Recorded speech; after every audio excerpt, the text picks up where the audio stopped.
that the barbaric attacks on Ukraine once and for all stop and agree to a ceasefire now.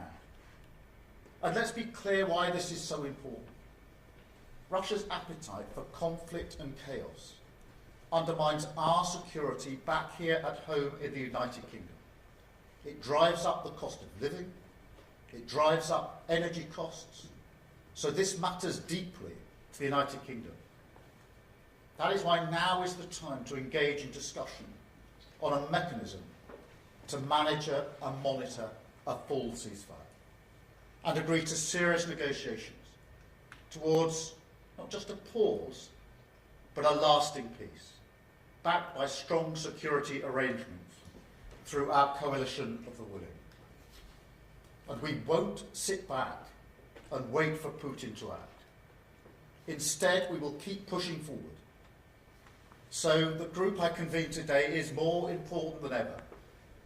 It brings together partners from across Europe, as well as Canada, Australia and New Zealand, with backing from others too, including Japan. We agreed we will keep increasing the pressure on Russia, keep the military aid flowing to Ukraine, and keep tightening restrictions on Russia's economy to weaken Putin's war machine and bring him to the table. And we agreed to accelerate our practical work to support a potential deal. So we will now move into an operational phase. Our militaries will meet on Thursday this week here in the United Kingdom to put strong and robust plans in place to swing in behind a peace deal and guarantee Ukraine's future security. President Trump has offered Putin the way forward to a lasting peace. Now we must make this a reality.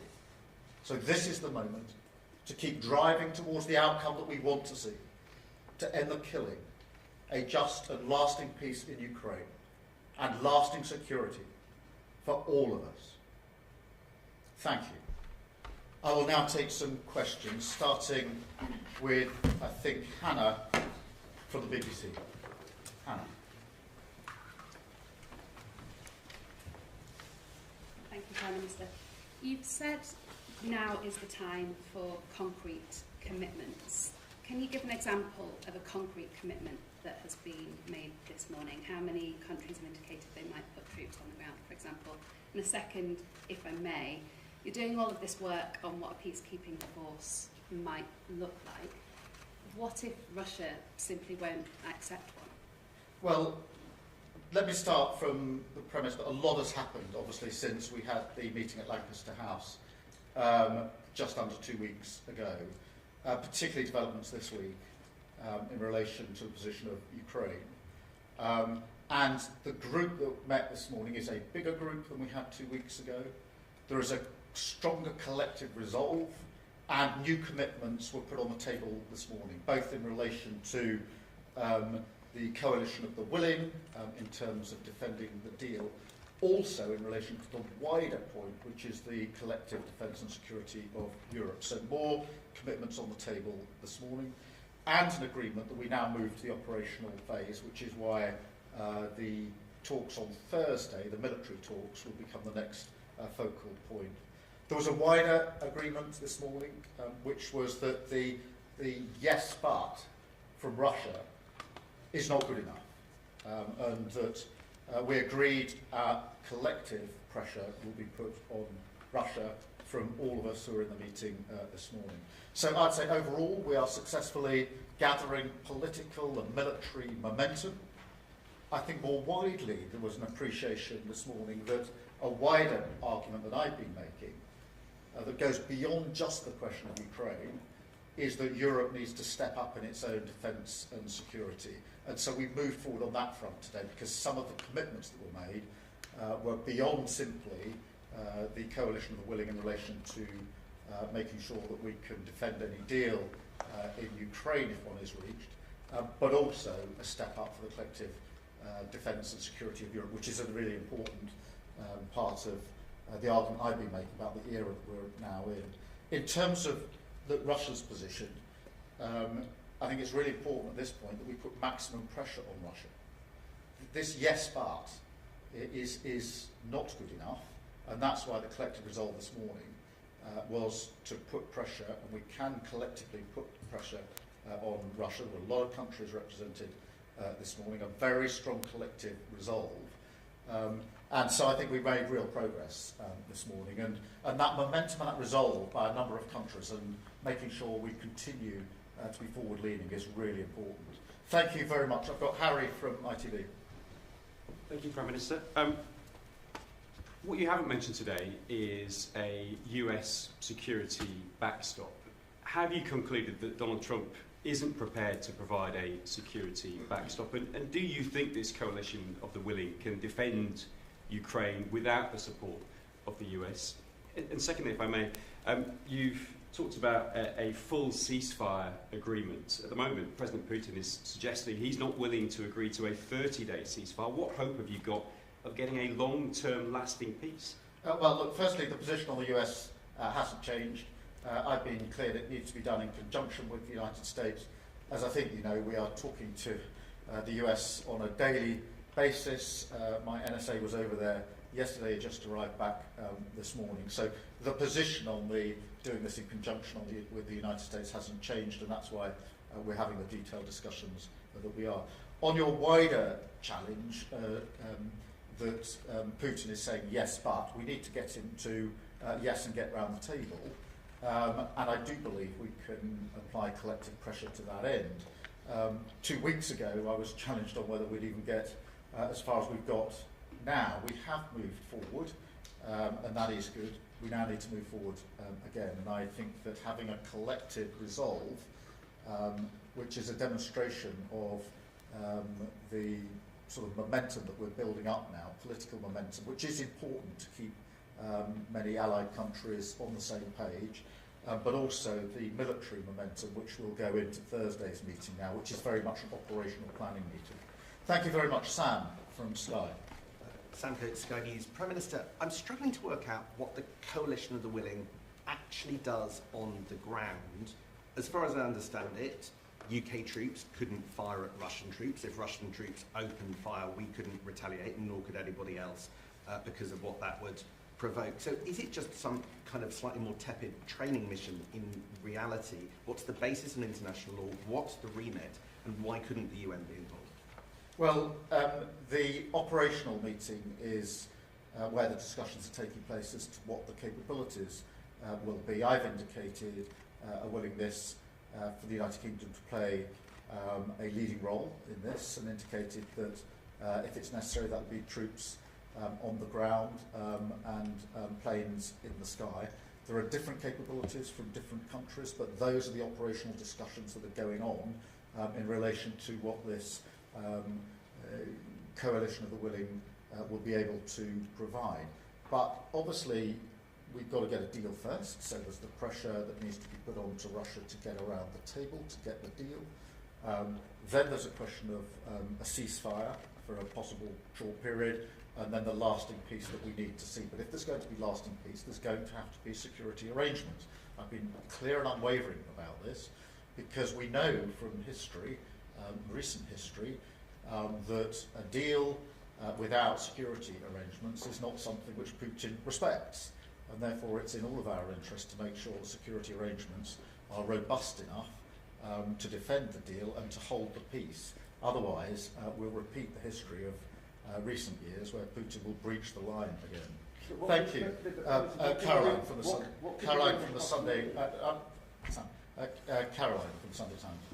Prime Minister, the Russian leader has said his nation needed guarantees before it would consider the 30-day ceasefire, and later urged Ukrainian troops in the Kursk region to surrender. Given the obvious advantage to Putin of a delay, what are the pressures that you can now use to bring Russia to the table? You've talked in your statement about sanctions. Are you now willing to seize those frozen Russian assets?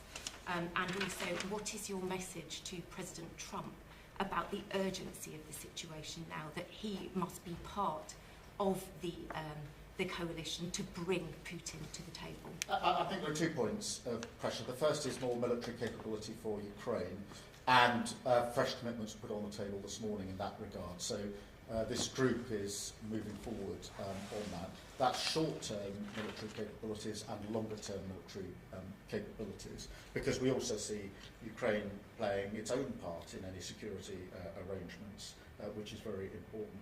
In terms of the sanctions, yes, we want to tighten the sanctions still further, and we discussed this morning how much further we can go, including the question of frozen assets. That is a complicated question, as I think everybody appreciates.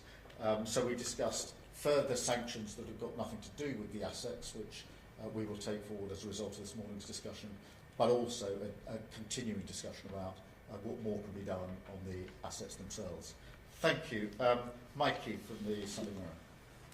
Right, Prime Minister, there's a possible, perhaps even likely scenario where Vladimir Putin doesn't come to his senses, where he continues putting unreasonable demands on any ceasefire, on any negotiated settlement, perhaps doesn't even come to the table at all. And in that scenario, we can't be certain that Donald Trump is going to side with us and not with him. What's plan B? Well, firstly, we need to put Ukraine in the strongest possible position for whatever comes next, which has been my consistent position, whether that's around the table, which is what I hope it will be in negotiations, or if that doesn't come to pass. Secondly, on the US and Caroline, I'm sorry, you also asked me about the US. We are obviously talking to the US every day about what happens next. I am clear in my own mind that President Trump is absolutely committed to the lasting peace that is needed in Ukraine, and everything he's doing is geared towards that end. I'm also absolutely clear that the relationship between the UK and the US is the closest of relationships between allied countries, has been for decades and will continue to be for many years ahead. So that's the basis on which we're planning, but it is important and reinforces why we need as many countries as possible thinking together, discussing together and moving forward together as a group, which is what we've achieved this morning. Thank you very much. I've got Dan from Politico. Hello, Prime Minister. Dan. Former White House advisor Fiona Hill, who's working on your defence review, believes that there's going to be a proliferation of countries seeking to obtain nuclear weapons as a result of the combination of what President Putin is doing and the fact that they think that they can no longer rely on the US to come to their aid.